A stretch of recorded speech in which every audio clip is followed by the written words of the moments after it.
Hey guys, Professor Bill, Comic Book University, and this is going to be a recorded review of Excalibur issue number 3, X-Men issue number 3, and Marauders issue number 3, because my live feed did not turn out as good as I hoped it would. So it is what it is. Technical problems, technical problems. So let's get into these 3 books. Let's talk about X-Men issue number 3 first, because heck to the yes. We have got a couple people involved in this book. Who does this book? This is Jonathan Hickman, who's the writer. He's also the head of X for all of the books.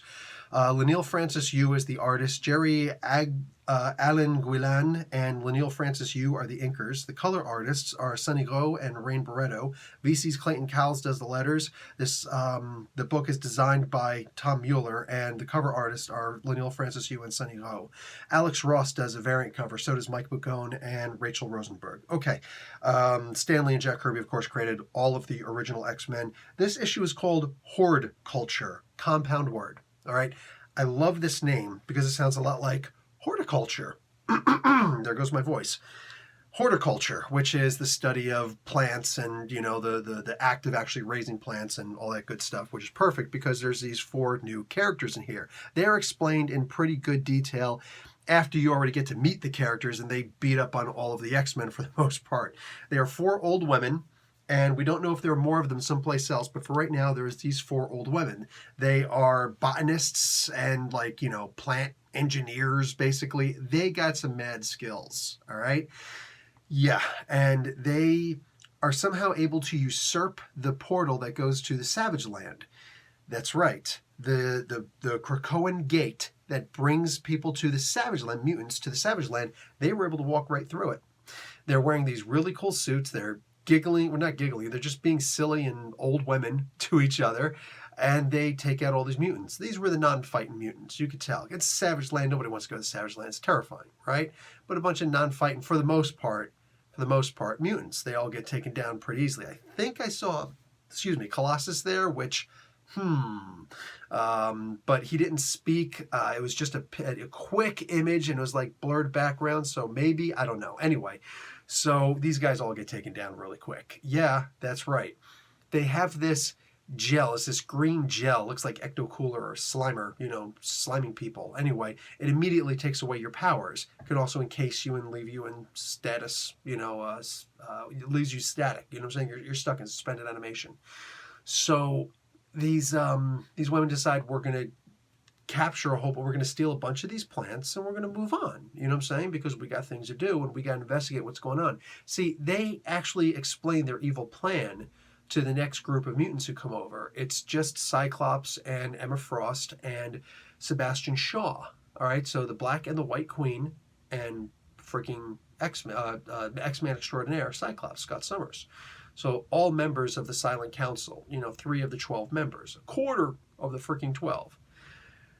These guys come over, and the only way they're able to get there, by the way, they can't use the gate. The gate's simply not working. And since the gate isn't working, it's causing a pretty massive headache to Krakoa itself. Mind you, Cypher is not there to, say, hey, what's going on, to decipher what's up. So instead, it's just the psychics who have to do the best they can to understand what is going on. But meanwhile, they're getting massive headaches. All of the psychics are getting massive headaches just by being on the island. So they can't wait to leave at this point. Anyway, so they have to travel to Australia to get Gateway to open up a gate. Just, woo, woo, woo. I love that little guy. Anyway, he goes and sends them to right outside the gate of Savage Land, extension of Krakoa, where they're farming all of these plants. These 4 women are still there. They got a giant bag full on their backs of these plants. And it's looking like, where'd you guys come from? They try to talk to these women, and then Sebastian Shaw decides to, go up because, he's the flirt.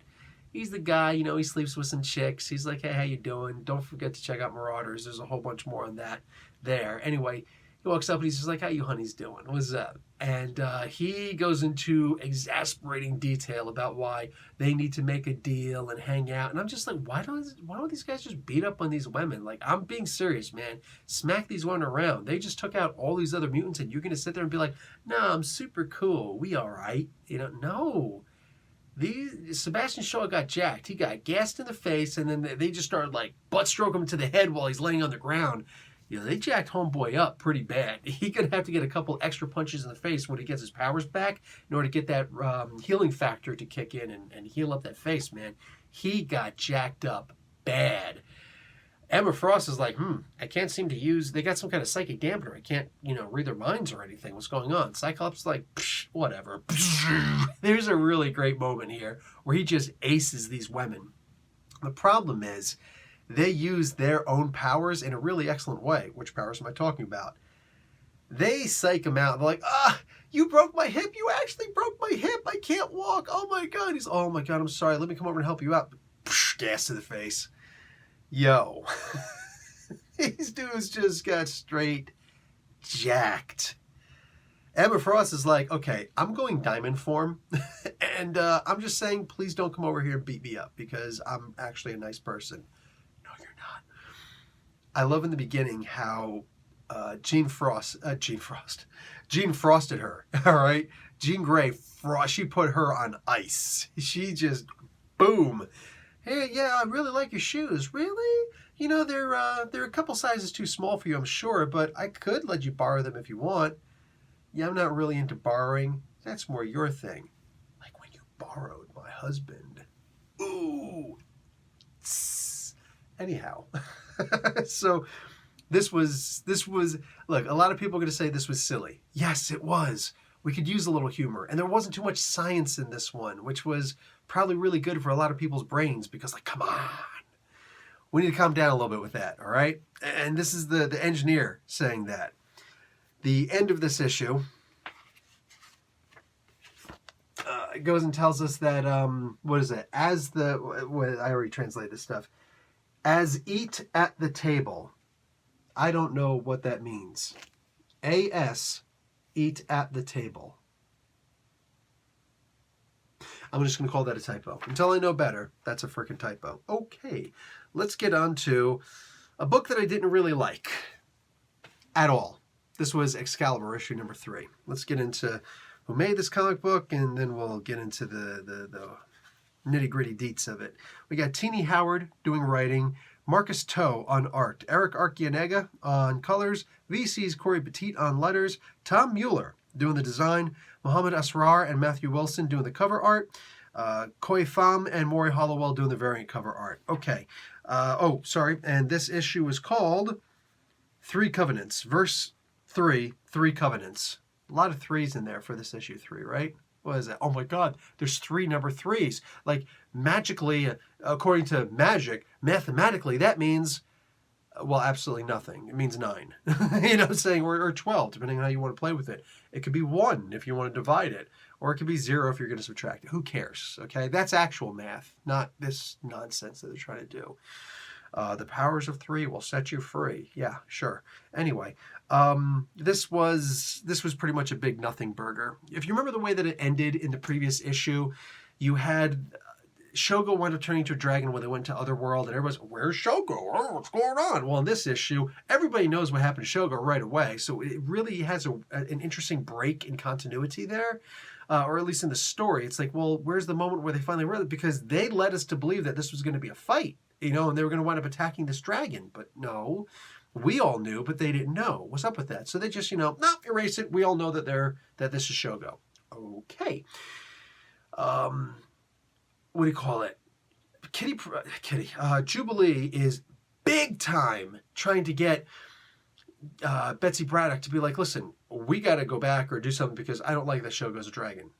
She's like, no, he's a dragon. He's super powerful right now. You got to just let that be. Okay? She's like, trust me, trust me, trust me. She says trust me no less than 3 times. One of them is implied, but you get it. She'd already said it twice, implicitly. She keeps on saying, Jubilee, you just got to trust me on this. Okay, I guess we can trust the famous Betsy Braddock, Psylocke. We can trust Captain Britain, right? Sure. Gambit is like, listen, my wife is in a shell for more than a week now with Apocalypse, and we left her back there. Naked, by the way, naked with Apocalypse. That ain't cool. We need to go back there. None of you would want to leave your boyfriends or whatever with Apocalypse. Why I got to leave my girl with Apocalypse? That's not cool. We need to go back. Captain Britain once again. No, no, no. It's cool. It's cool. You got to trust me. Let it go. Let it go. Yeah, no. No. There are so many times when nobody should have trusted her this entire book. And when you get to the end of the book where it's like, okay, I'm not going to let anything bad happen to Shogo. He's just going to fly us over there. Okay, now we need him to come back so he can breathe fire. Trust me, trust me, trust me. While that's happening, she gets hit in the back of the head. How are we supposed to trust you now? You just got conked. What's up with that? And then later on, she winds up completely losing her crap when she sees Brian Braddock, her twin brother. She's like, oh my God, no, you're right. I'm not really Captain Britain. No, everything you say is good, and I'm such a bad person, but I just got to rescue you. Please let me rescue you. And it's like, dude, I can't believe I just did that with my voice. Okay, I'm a little bit sick. The entire family's sick. I'm the only one holding the family together. But now I feel it's happening because I can't make that noise. Somehow, I can like become a voice actor with that. Anyway, so there should just be beatings galore on freaking Betsy Braddock because she turns into the most unhinged person imaginable. I don't want to hear about, yeah, but it's her brother and it's right there. Shut your pie hole. She sat there and put everybody else in danger with the just trust me line, only for her to become a complete and total broken down, hot mess, dumpster fire wreck, train wreck at that. That was pitiful. It was pitiable. It was terrible. I'm going to call this really, really bad writing. If somebody questions that, I will also add a little something to that.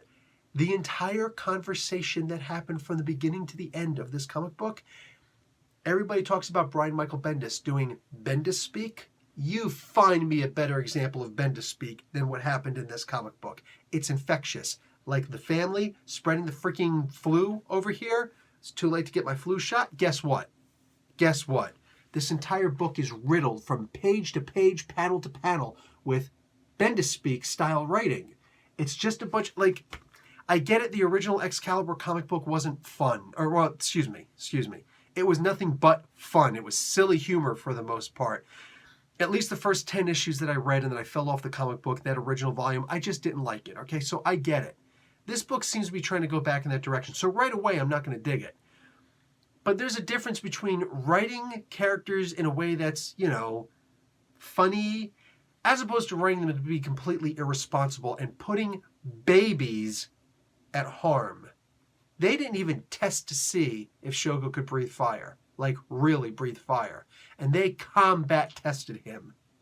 That is reckless endangerment, as we were just talking about in the second issue, right? No. From beginning to end, I hated everything about the writing in this comic book. I cannot argue with the art in this because it's beautiful. There are things that the art explains that the writing simply doesn't. I'm sure that was by design. I should also mention that, like, Richter and Apocalypse are on the front, right? Richter is in this book. He's like, I can't even put my feet on the ground without something bad happening. Meanwhile, his feet are on the ground the entire time. So was that something that we should have been, I don't know, communicating? I don't understand what happened there. I don't understand that.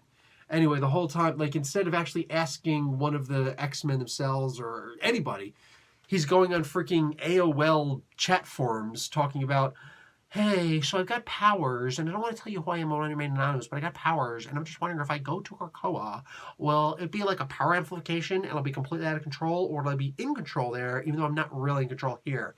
What's your powers? I don't really want to say. Well, what do you do? I don't really want to say. Well, can you tell me anything? No. Have a good day. Bye. Maybe bring a friend to hold your hand when you go in. You need a freaking support mutant or something. Like, this was just, this was terribly written. All right, just from the beginning to end. Freaking, they walk in there, and I know this Pete Wisdom guy. I can't think of him offhand. I don't feel like looking him up. But he was apparently really important back in the MI13 days with whatever you call it, the old Excalibur book, the volume 1 of Excalibur. Yeah, the idea that he snuck up on everybody, including Apocalypse, snuck up on Apocalypse. You know what I'm saying? And meanwhile, he's going up there, hey, you're not Captain Britain. Everybody in this comic book is stupid. I'm sorry, please, challenge me on that. Every single person in this comic book is stupid. Nobody has any kind of intelligence. Nobody can negotiate themselves out of a brown paper bag. A wet brown paper bag at that. Nobody can figure out dog pee. It's terrible, terrible. And I'm massively disappointed in it. And this is a problem that I thought I was going to have in the beginning because I don't like Tini Howard's writing style.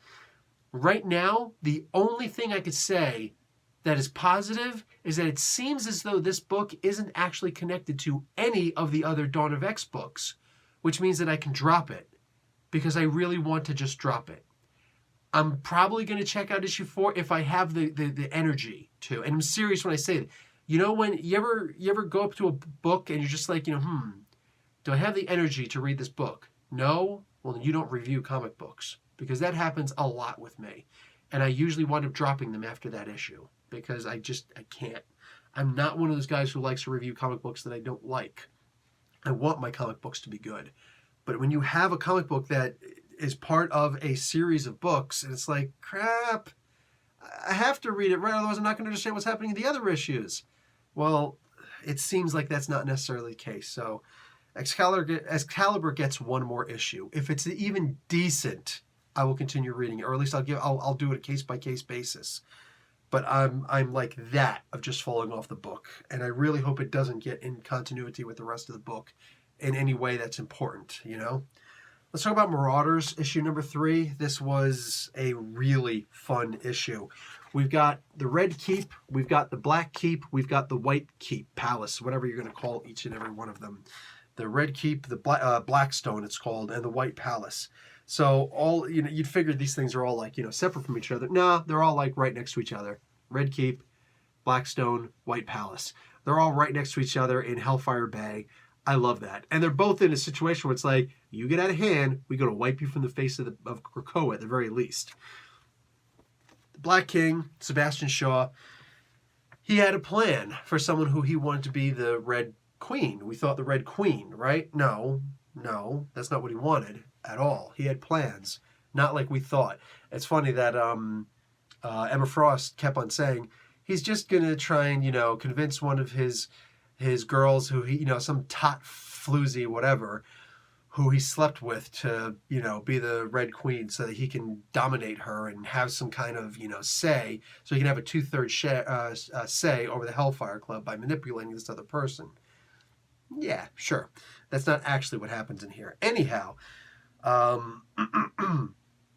what does wind up happening is Jerry Duggan is writing this book. Jerry Dugan, sorry if I'm pronouncing it wrong. Michael Bandini is the art. He's also one of the inkers, along with Elisabetta D'Amico. Federico Blee doing the colors. The letters are VC's Corey Petit, and the design is by Tom Mueller. The cover art is done by Russell Dauterman and Matthew Wilson. Variant cover by Ji-Hyung Lee.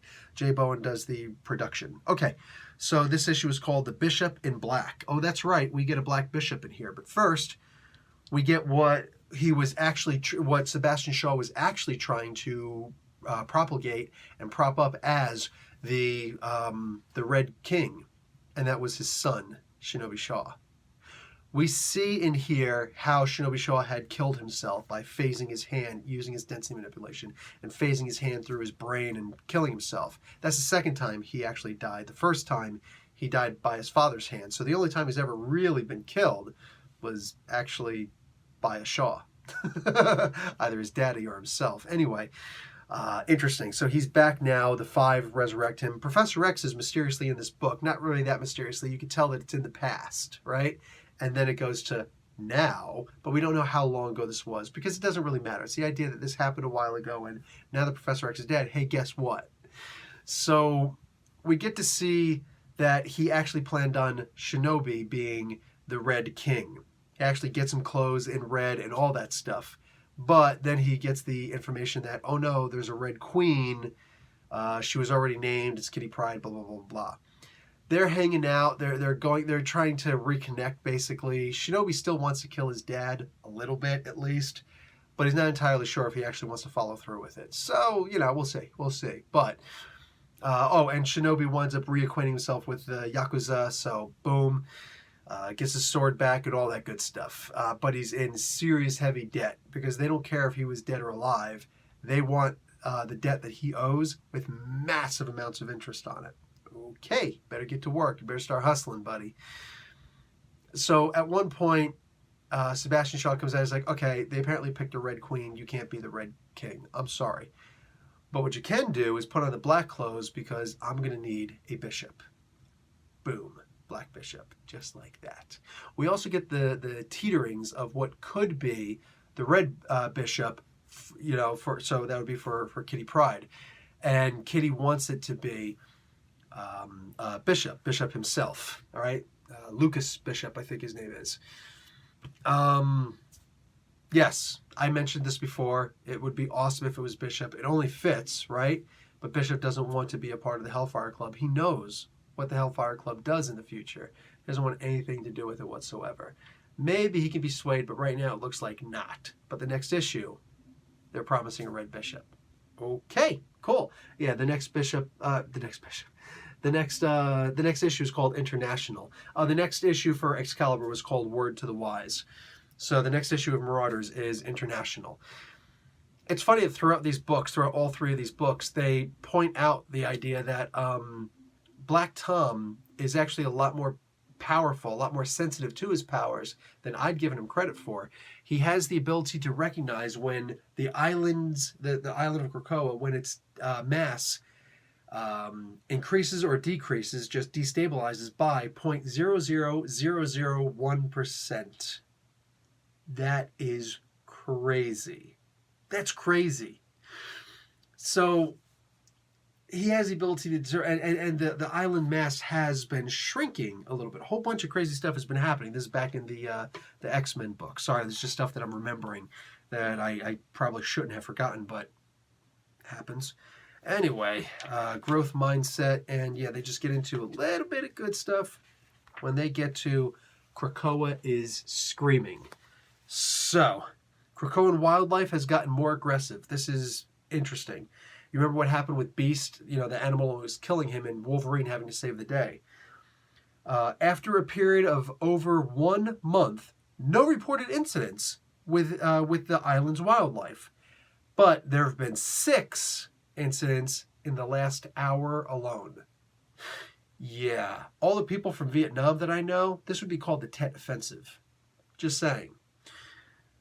Undetectable to most mutants, Black Tom Cassidy, this is where it was, noted a decrease in mass size by a decrease of 0.0001%. So I said 4 zeros, it's actually only 3 zeros. My bad, I was off by a K, all right? I was off by a lowercase k. Anyway, or roughly 158 square feet. Think about that, 158 square feet. Wow. Wow, that is a ridiculously small amount of space. But Black Tom was able to notice that difference. That's minutia. You know what I'm saying? That's insanity. Okay, so it goes into the idea of feeding the island. Krakoa feeds off of the energies of mutants, and he would need to completely drain 2 mutants per year in order to stay alive. The trick is that with all of the mutants on there, he doesn't have to drain every one of them to dust. He can just take a little tiny bit, which the mutants of the island gladly give up. Just a little bit, like an unnoticeable amount of their life energy. That being said, there are still dampeners on there. There's a mention of other characters that have the ability to take away other characters' powers. Very cool, very cool. But they talk about how Krakoa needs the same thing because it might accidentally or, rashly just, oh, I need a lot of energy really quick and just start sucking everybody in, right? Because these are lesser life forms where, mutants are ants to Krakoa, So anyway, there are dampeners on him to make sure that he only takes the minimum amount of energy that he needs to give the X-Men what they want and keep that symbiotic relationship going. Okay, very cool. So they get into a whole lot of really good detail in here. These 4 women that were in there were very interesting. They're very funny. It's silly, but it's a fun kind of silly. It's not a stupid silly, all right? I've seen stupid silly before. Speaking of which, Excalibur, I do not know why they chose to pick Tini Howard for this. I don't know what her sales are. I don't know what anything is. I just know that every single book that I pick up that she's written, I don't like it. So I actually stopped buying Tini Howard books until it turns out that she's going to be on one of the Dawn of X books. And literally, I remember talking about it with you guys. Like, my face just went, like, bland. I'm just like, oh, why? So literally, the only complaint that I have with all of the Dawn of X is Tini Howard's writing. I'm sure at some point she'll get better. Maybe it's just it's a taste thing. I'm sure that there are plenty of people out there who love her work, and even more who just know, oh no, she's okay. I genuinely just do not like her writing at all. So my review would always be biased towards that. So like I said, I'm going to give that one more shot. If I don't like issue 4, I'm just going to have to drop the Excalibur book. Sorry. I'm sure there are other people doing reviews for Excalibur at least. But I genuinely do not like the whole Comicsgate movement and all that stuff. I do not even approve, least off like, the idea of reviewing comic books that you know that you're not going to like. So I'm just trying to give the benefit of the doubt, really trying to hope that something better is going to happen. Honestly, I might not even go for issue 4. I might just stare at it and say, you know what? It's not worth it. I don't want to read something that I know I'm not going to enjoy. So yeah, I just don't feel like spending energy in places I don't need to. I might as well just give it all to Krakoa, because my mutant power of awesome reviews. Anyway, guys, that's going to be it for me for this Dawn of X week, all right? Professor, next week I will be back for the live reviews. I actually did a live review, but it'll actually be good this time. All right, I'm out. Professor Bill, Comic Book University. Class dismissed.